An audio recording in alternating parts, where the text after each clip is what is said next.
What's up, robo-nerds, robo-nerdettes, and robo-wee little nerdlings all?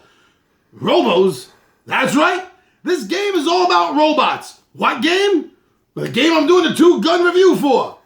I'm your buddy, Big Johnny G from Two Gun Pixie Presents Legendary Gaming, and I am here with a review for you.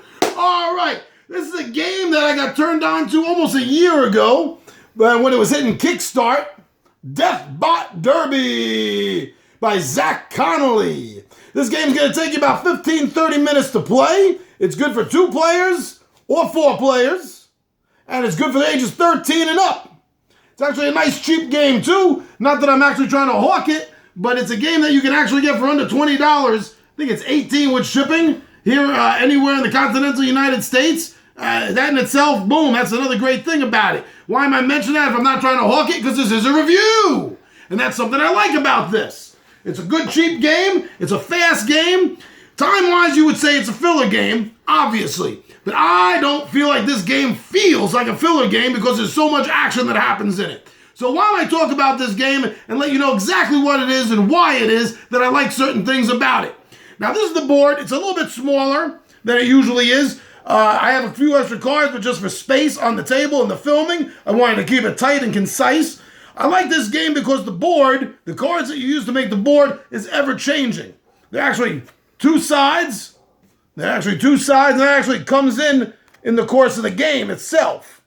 So the board is almost always, I can't even do the math in my head, how many different possibilities there are, but it's always going to be different. That is very cool. I like tile placement games. Personally, I do. Because of that very reason, that it's going to be different. The board is going to change shapes and places are going to be in different spots every time you play.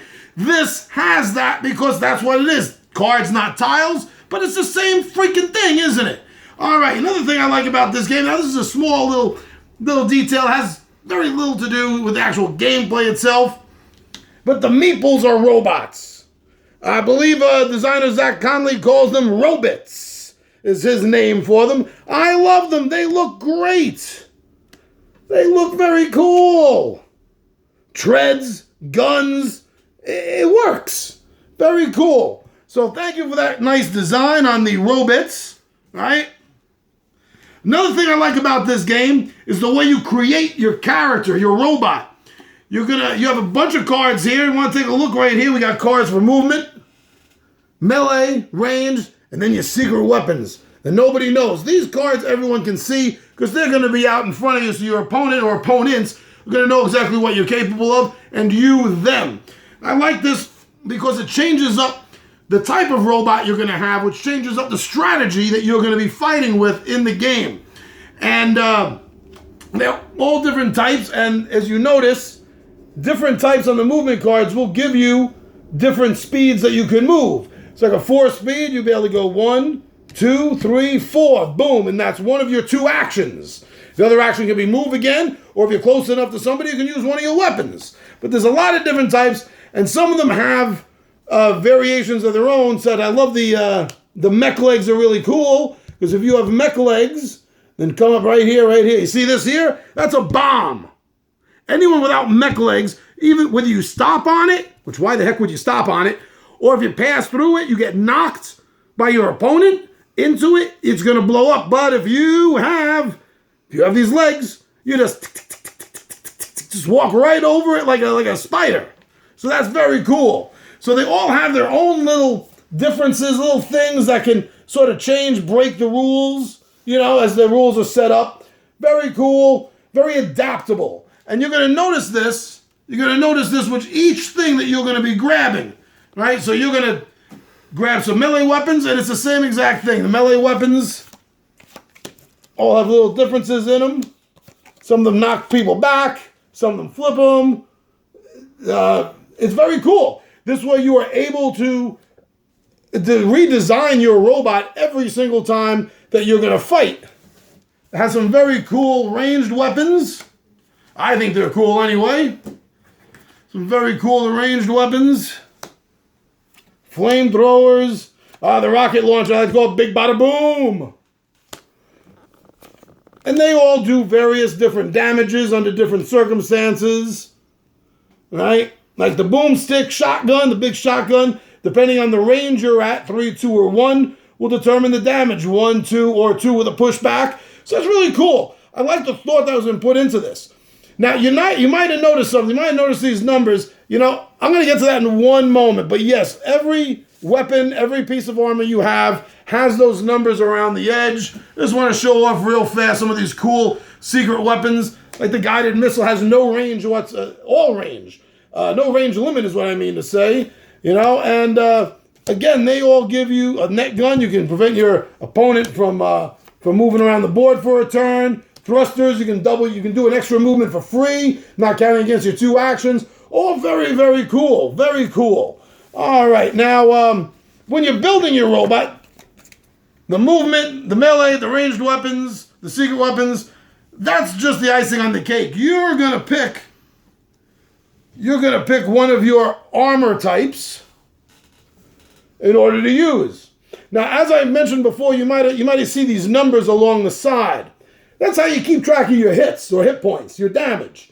So if, let's say I'm the red player and I take 1 damage, what I'm going to do is I'm going to flip it like that. If I take another damage, I think you get the idea, right, folks? Then another damage down to 1, and then that's it. Then my armor is disabled after that. Now, you're not dead yet until everything on you is inoperable. You'll notice that on the back of the card, something like the movement, even if you get disabled, you still will always have a speed of 1. Your robot is crawling around. Also the same thing with your melee weapon. Not the ranged and not the secret, but the melee also give you that 1 action that you can do, that 1 damage. Why is that cool? Because this way, if you're playing a 4-player game and somebody gets killed off, destroyed their robots, I guess they don't get killed, and they get destroyed, you're still not out of the game. You're counted down in the fact that if your partner then falls, you guys have lost, but because of your movement and because of your damage, you're still able to do something. Now, a lot of games, once you're out of it, you're eliminated, that's it, you got nothing to do. This game is different, and that's something else that I like about this game. But I think the thing that I like most about this game is the panic button. There's 2 of them, and on the back of each it has a quick little cheat rule summary there. Again, anyone that watches my videos knows how much I love when you have cards that have the rules on them, little cheat cards. I love that. Zach, thank you very much, brother. Now, the panic button, you notice, also has the points on it. Has nothing to do with damage taken. That's how many times you can use it. You can use a panic button 4 times, and again, like the others, you're going to switch it around. And then when you're done with it, boom, you can't use it anymore. What does the panic button do? The panic button causes chaos. I love chaos in a game. Not a whole game of chaos, but I love factors that will bring chaos into the game that can mess up anyone's strategy. So, this is the panic button. You can use it 4 times. If you use it, you're going to roll a die. The only time a die is actually rolled in the game. So if I hit the panic button, I'm going to roll the die. That comes up a 2. So what that means is any and every 2 that's on the board is going to get flipped. Whoa, now there's a wall there.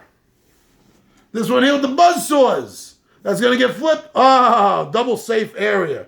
So you never know exactly which part of the board is going to get flipped. Now, if you notice, there's no 1. I like that. There's no 1 in here. That looks like a 1, right? It kind of does a little bit. That's a 4. Fooled me the first couple of times as well. A 1, you get to pick. You get to pick what number you want to flip. Now, that can be important because maybe you remembered that over on this card here, the 6, that it had a heel under it. That could be very important. Maybe you remember this card right here with the bomb on it? Well, maybe at this point it's flipped. And there's somebody right here on this space right here. Your opponent is hanging out right there, and you know what's on the other side. You hit your panic button. If you get a 5 or you get a 1 you can choose, and then it flips over. Boom! Point of damage right there. Chaos in a controlled strategic area. those are a little bit of the rules, and I went over them, even though we did a great interview with Zach Connelly from Royal End Games at LunaCon this year, and he did a really good job of explaining the rules, so I didn't really feel like I had to, but to understand why I like certain aspects of the game, I had to do a quick little overview of some of the rules. Now, overall, I would say that this is a good two-player game. It's going to play fast. It's very easy to introduce to someone. If this isn't a gateway game, this is as close to a gateway game as I can think of. Because the rules are so easy. You can explain it to somebody in minutes, and they're going to understand how the game is played. I also call it a gateway game because it's robotic fun, robotic combat. Come on, we love watching robots just beat the parts out of each other, don't we? That is very fun. It's going to make people want to play the game. I think, however, as a 4-player game in what I like to call the tag team mode, that's where this game really shines because the strategy is a little bit deeper. Because now you're working a strategy with a partner, and you have to work out how you're going to do everything. You have to work out when you're going to use the panic buttons because you still only get 2, 1 for each team. So that adds a little bit more of a level of strategy, I think. And that's why I prefer this as a 4-player game, but I do enjoy it as a 2-player game. I think this is a good game for kids. Like the box suggests 13 and up. You know your own kids better than anyone else does. Maybe this is good for 12 and up. But you have a very sharp 10-year-old who loves robots. I think that this game can handle that too, but again, they're your kids. That's up to you. The box suggests 13 and older. A family can play this. You can get the mom and one of the kids and the dad and the other kid, or the dad and the dad, the mom and the mom, however it works out, and you can have a nice battle royale team take-on with each other. And that is really cool. I have to say that ever since we started looking at this game with the prototype, it was a really nice beta prototype, but a prototype nonetheless.